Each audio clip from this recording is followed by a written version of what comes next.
Hi friends, welcome to Arha videos. ఇక్కడ చూడండి, మా పాప అయితే మామిడి సీజన్లో వచ్చేటువంటి కొబ్బరికాయ మామిడి పండు వాసన చూసి వాసనకే కడుపు నింపుకుంటుంది.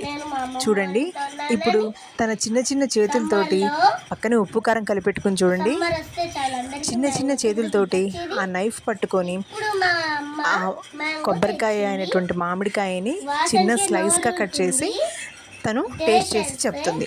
తనకి మామిడి పండ్లు అంటే చాలా ఇష్టం. మామిడికాయల సీజన్లో దొరికేటువంటి అన్ని రకాలైనటువంటి మామిడి పళ్ళను తను తినడానికి ఇష్టపడుతుంది అనమాట. చూడండి, ఒక స్లైస్ తీసుకొని జస్ట్ ఉప్పు కారాన్ని అలా డిప్ చేసి నోట్లో పెట్టుకొని తింటుంటే వాయిస్ ఓవర్ చెప్తున్న నాకే నోరు ఊరిపోతుంది. తను తిని ఏ విధంగా ఉందో టేస్ట్ చెప్తుందనమాట. చూడండి, తనకైతే పులుపు బాగా తగిలినట్టుంది. టేస్ట్ చాలా బాగుందని చెప్తుంది.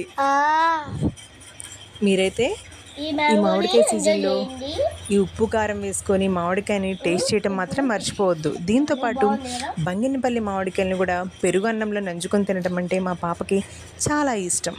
తను చూడండి, బాగా నచ్చినట్టు ఉండి ఇంకొకసారి ఉప్పు కారంలో డిప్ చేసుకొని తింటుంది.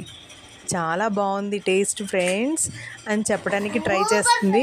కానీ ఆ ముక్క తింటుంటే తనకి ఏం చెప్పాలో కూడా అర్థం కావట్లేదు. సో ముక్క అయితే వీడియోకి పక్కన పెట్టింది, కానీ తర్వాత ఆ ముక్క ఉప్పు కారంలో పెట్టుకొని చాలా బాగా తినింది. అలానే మీరు కూడా ఈ మామిడికాయల సీజన్ని ఎంజాయ్ చేస్తారని అనుకుంటూ బాయ్ బాయ్.